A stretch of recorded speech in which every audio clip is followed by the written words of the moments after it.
n'est pas juste respirer, marcher ou exister. Être un homme, c'est être le prince de sa vie. Et ça commence là, dans cette conscience intime, là où personne d'autre ne peut intervenir. Le prince ne subit pas le monde. Il le regarde, il l'analyse, il choisit. Et ce choix, c'est sa première couronne. Un prince choisit. Il choisit ses pensées, ses attitudes, ses relations, ses batailles. Il ne laisse pas la peur ou la norme décider à sa place.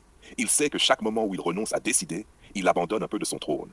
Quand un homme laisse les autres décider pour lui, qu'il se plie aux désirs des autres ou à des conventions sans les remettre en question, il devient sujet de sa propre vie, jamais souverain.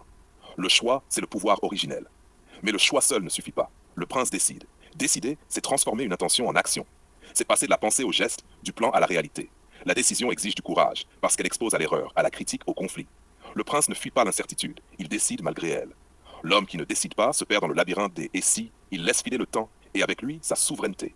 Au-delà du choix et de la décision, il y a la vision. Un prince voit loin. Il ne se limite pas au quotidien, aux urgences, aux distractions. Il voit le chemin qu'il veut tracer, l'homme qu'il veut devenir, le monde qu'il veut influencer. La vision donne du sens aux décisions.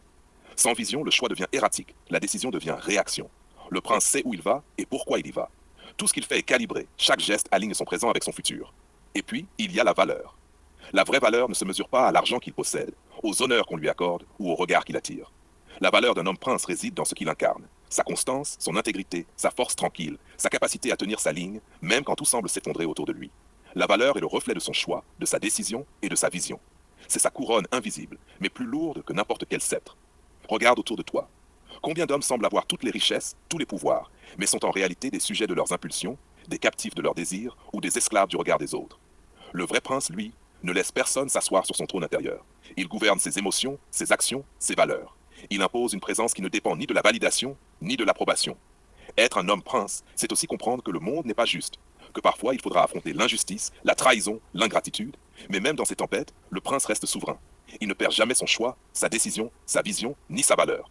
Ces quatre piliers sont ses armes et son armure. Et c'est là que la leçon devient radicale.